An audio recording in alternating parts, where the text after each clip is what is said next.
Notification glowing on my phone screen, a slight smile playing at my lips. Another desperate message from my father's company, Anderson Global Technologies, their third this week. The subject line was always different, but the underlying message remained the same. They needed my help. My name is Emma Anderson, and 10 years ago, my parents made what they thought was a simple choice. They chose my twin brother, Ethan, to inherit the family business. After all, he was the natural leader, the one with the real business sense. I was just the quiet twin who spent too much time analyzing market trends and studying emerging technologies. Ms. Anderson. My assistant's voice pulled me from my thoughts. The quarterly earnings report is ready for your review, and Google's acquisition team sent over the updated proposal. I nodded, turning away from the floor-to-ceiling windows of my corner office. The Seattle skyline sparkled beneath the morning sun, a far cry from the small garage where I'd started my company 5 years ago. Thanks, Alice. Just leave them on my desk. I picked up my father's email again, reading it more carefully this time. Emma, we need to discuss a potential strategic partnership. Anderson Global's board believes a merger between our companies could create significant synergies. Please call me at your earliest convenience. Dad, strategic partnership. I almost laughed. That's what they were calling it now. 6 months ago, it had been market collaboration. Before that, joint venture opportunities. They were running out of euphemisms for what they really wanted, a bailout. My phone buzzed again. This time it was my mother. Emma, darling, her voice carried that familiar mix of authority and manipulation. Did you get your father's email? We should really discuss this as a family. I closed my eyes, memories flooding back. The family dinner 10 years ago when they'd announced their decision. The way they framed it as if they were doing me a favor. Ethan has the natural leadership qualities the company needs, my father had declared, swirling his expensive scotch. He understands people, knows how to command a room. You're too analytical, Emma. Too focused on the technical details. That's not what a CEO needs to be. My mother had reached across the table, patting my hand with well-practiced sympathy.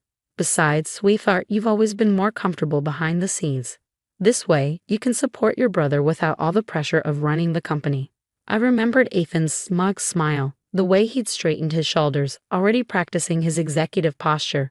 Don't worry, sis. I'll make sure there's always a place for you in the company. That night, I'd gone home to my apartment and cried, not from sadness, but from pure, burning frustration.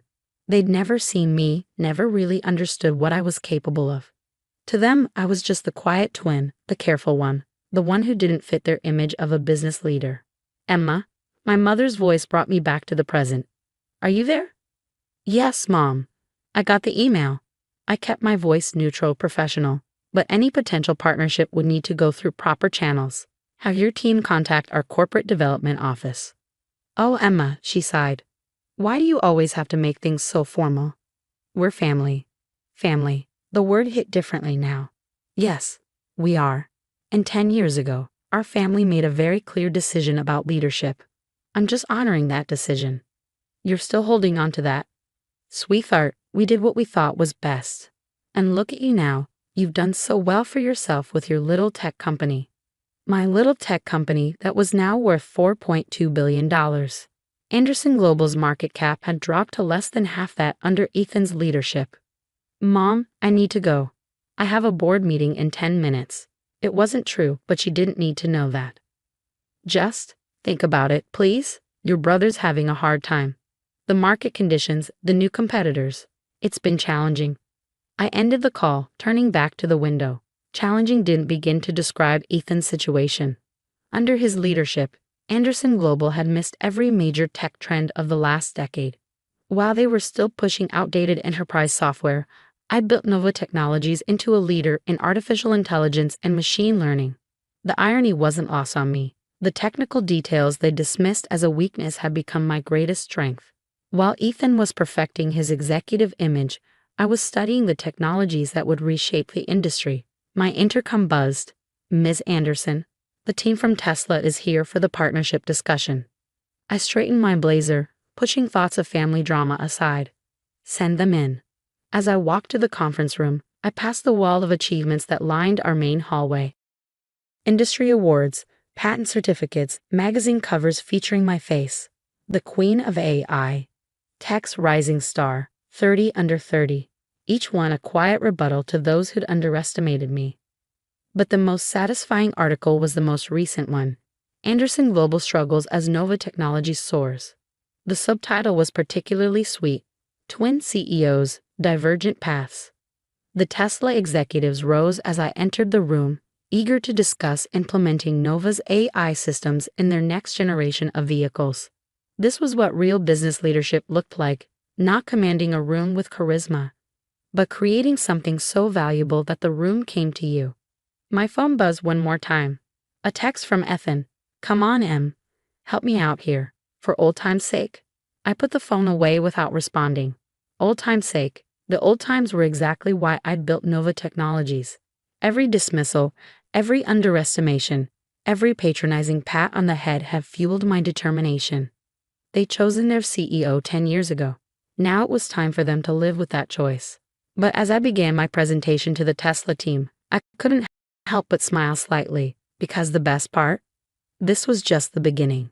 Anderson Global's desperation for a merger was about to teach my family a very expensive lesson about underestimating the quiet twin. The weekly executive meeting at Nova Technologies had just wrapped up when Alice appeared at my door again. Your brother's here. I looked up from my laptop surprised. Ethan had never visited my office before. His pride wouldn't allow it. He doesn't have an appointment. He says it's urgent, family business. Alice's tone carried a hint of disapproval. She'd been with me since the early days, working late nights in that garage as we built Nova from scratch. She knew our family history. I sighed, closing my laptop. Send him in. Ethan strode into my office like he owned it, the same way he walked everywhere. But something was different. His designer suit couldn't hide the tension in his shoulders, the slight shadows under his eyes. Running Anderson Global into the ground was finally taking its toll. Nice view, he said, gesturing to the Seattle skyline. Much better than that garage you started in. Remember when Dad said you were wasting your time?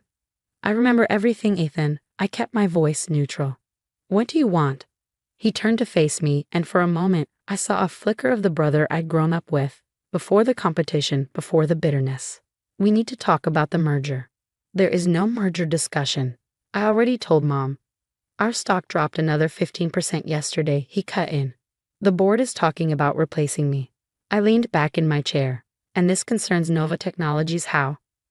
Come on, Em. He ran a hand through his perfectly styled hair. You know exactly how your AI systems could transform our business. Together, we could. Together. I couldn't help but laugh. Now you want to work together. Where was this collaborative spirit 10 years ago? His face hardened. That's not fair. I didn't ask for them to choose me. No, but you didn't exactly protest, did you?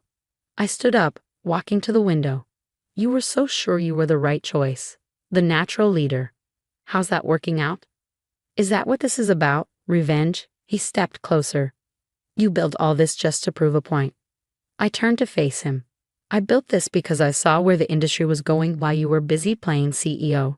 I built this because every time you and Dad dismissed my technical details as irrelevant, I knew you were wrong. Fine, you were right. His composure cracked. Is that what you want to hear? You're the better CEO. You won. But there are 5,000 people who depend on Anderson Global for their livelihood. Are you going to punish them just to spite me? That hit home. He knew it would. He was my twin after all. We'd grown up learning each other's weak spots. Those people deserve better leadership, I said quietly, and you know it. Ethan slumped into one of my visitor chairs. The board's giving me 1 month to turn things around. After that, he looked up at me. Help me, Em. Please. Not for me, but for Dad's legacy. I walked back to my desk, pressing the intercom. Alice, please bring in the Horizon folder. Ethan straightened. What's that? 6 months ago, I had our strategy team prepare a complete analysis of what acquiring Anderson Global would look like. I took the folder from Alice. Not a merger. An acquisition. His face paled. You've been planning this? I've been preparing for it. There's a difference. I slid the folder across the desk. Page 12 outlines the leadership transition plan. Page 15 details the technology integration roadmap. He opened the folder with shaking hands. You want to fire me? I want to fix what you broke. I sat down again. The board gets what they want, new leadership. The employees keep their jobs. The company survives, but not as equals, Ethan. Nova acquires Anderson Global at current market value, and I become CEO of both companies. Dad will never agree to this. Dad's not the majority shareholder anymore. You've been diluting family ownership for years to keep the company afloat. I pointed to page 3. We've been quietly buying those shares through subsidiaries. Ethan stared at me, realization dawning. How long have you been planning this? Since the day they chose you. The words came out before I could stop them. He closed the folder slowly. I'll need time to review this with the board. You have 48 hours. I picked up my phone, signaling the end of the meeting. After that, we go hostile. And trust me, he don't want that. He stood up, straightening his tie, a nervous habit from childhood. You've changed, Em. No, I haven't. That's what none of you ever understood. I met his gaze steadily. I was always this person, you just couldn't see it. After he left, I sat in silence for a long moment. Then I picked up my phone and dialed a familiar number. Alice? Schedule a dinner reservation for tonight. 4 people. I paused. And contact our PR team. Tell them to be ready by tomorrow afternoon.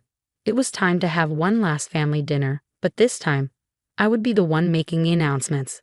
Sometimes the quiet twin speaks the loudest.